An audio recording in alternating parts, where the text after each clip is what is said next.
ماهده سعی کن یه ذره زود آخه امشب چی؟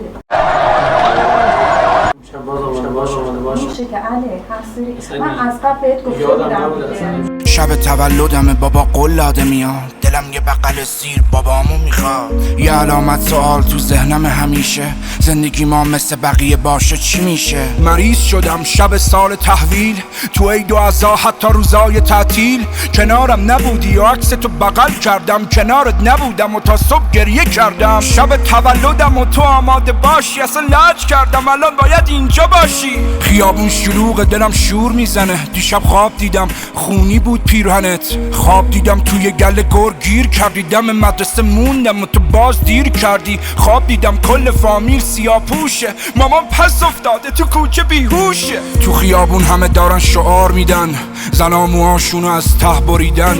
پرچم ایرانو تو آتیش میسوزوندن یک صدا برای آزادی میخوندن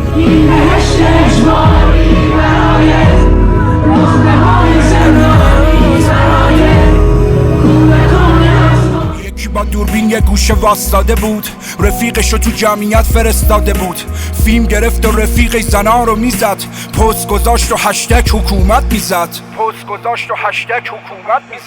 یکی لباس ناجا رو تنش میکرد جمعیت رو پر از آشوب و تنش میکرد تو شلوغی اسلحه‌اش رو مسلح میکرد از دور به جمعیت شلیک میکرد مردم فکر کردن تو تیر زدی بابا هرچی داد زدم نمیرسید صدام ریختم سرت یه دهل کوفه یه رنگ خون شد کل کوچه از خواب پریدم ولی انگار خواب نبوده انقدر گریه کردم زیر چشمام کبوده همونایی که ریختن و گلو تو بریدن کاش لااقل فیش حقوقی تا میدیدن آقازاده ها مملکت رو خوردن و بردن چاقوش و بچه های انتظامی خوردن حرمت لباس تو نگه نداشت هموطنت چند نفر به یه نفر غریب گیر آوردنت ریختم دم خونه میخواستن آتیش بزنن میخواستن من و مامانو با خودشون ببرن اینا کیان چرا هیچ رحمی ندارن بهمون مگه نمیبینن مرد نیست تو خونمون مگه نمیبینن این خونه عزاداره فارغ از سیاست یه ایرانی داغ داره قیمت این روزایی اشکام چنده بابامو ببین تو کفنم داره میخنده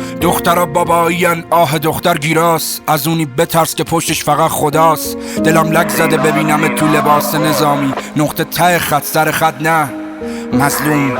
نیروی انتظامی مظلوم نیروی انتظامی